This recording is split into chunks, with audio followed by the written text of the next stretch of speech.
Bonjour à tous, c'est ce nouveau de retourner avec vous ici. C'est avec plaisir que je suis là. La dernière fois, nous avons appris qu'est-ce que c'est la sagesse. Aujourd'hui, nous allons découvrir qu'est-ce que c'est la doute et son origine et les symptômes et comment il faut la combattre. D'abord, nous allons parler son origine. L'origine des doutes, il vient des péchés. Et les péchés produisent des échecs et la malédiction. Nous allons parler de l'histoire de l'humanité. Vous le connaissez bien, l'histoire d'Adam et Ève dans les jardins d'Éden. Dieu l'a bien dit à Adam et Ève que vous pouvez manger tous les fruits des jardins d'Éden, sauf que l'arbre de reconnaissance qui est au milieu. Mais Ève, elle n'a pas eu à la confiance en la parole de Dieu. Elle a rentré en elle des doutes.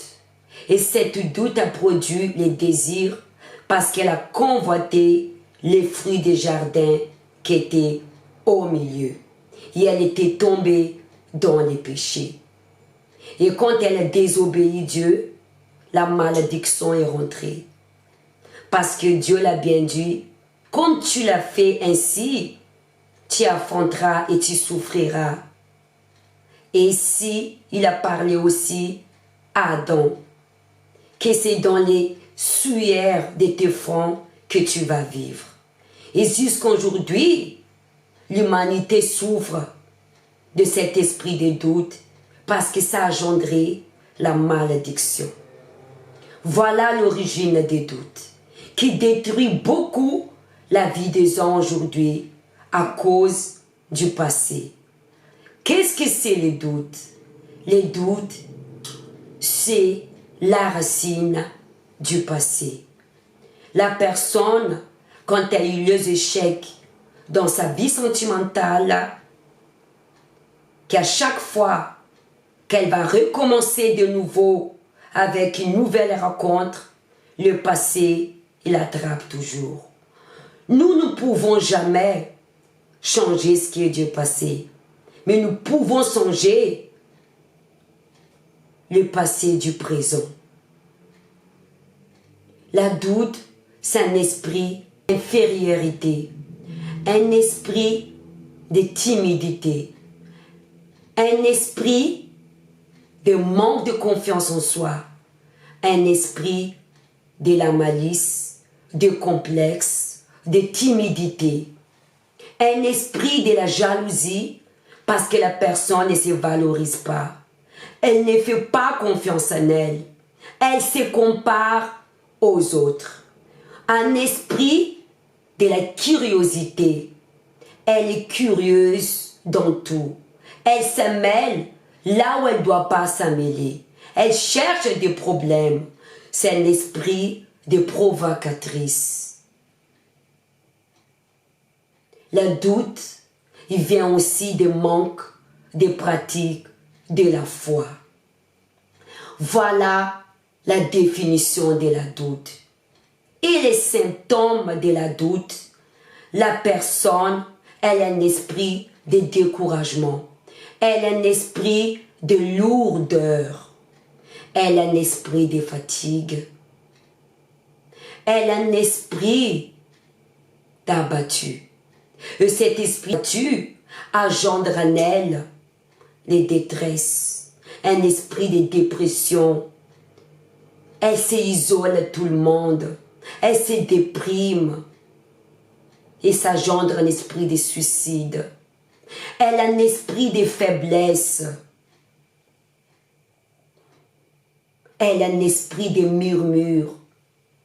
Elle n'est jamais satisfaite de tout ce qu'elle fait. Les symptômes de l'esprit de doute, l'esprit de religiosité, l'esprit de fanatique. Voilà le symptôme. Et comment nous allons détruire cet esprit de doute? Tout d'abord, il faut oublier le passé. Il faut prendre une décision d'aller en avant. Il faut se pardonner. La personne, elle ne se pardonne pas à elle-même.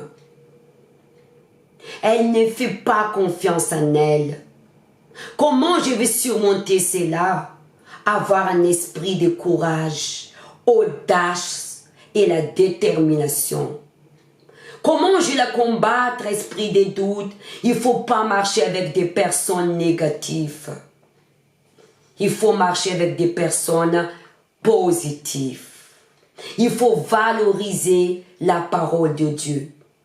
Il faut s'abandonner totalement entre la main de Dieu. Il faut renverser notre raisonnement, notre intelligence. Parfois la personne, elle se confie en elle, à son intelligence, à sa capacité. Il faut vivre par la foi. Il faut confesser la positivité dans votre bouche. Voilà comment le combattre, l'esprit de doute. Il faut aussi avoir un esprit de la disposition. Il faut aussi avoir un esprit de la persévérance. Parce que le doute ne partira pas le jour et le lendemain. Et de le regarder devant. Il ne faut pas le nourrir avec pensée négative. Il faut le nourrir à travers la parole de Dieu pour guérir cette origine des doutes qui est du passé. Voilà, j'espère que cela va vous aider.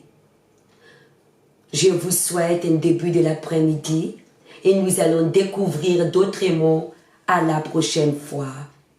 Au revoir.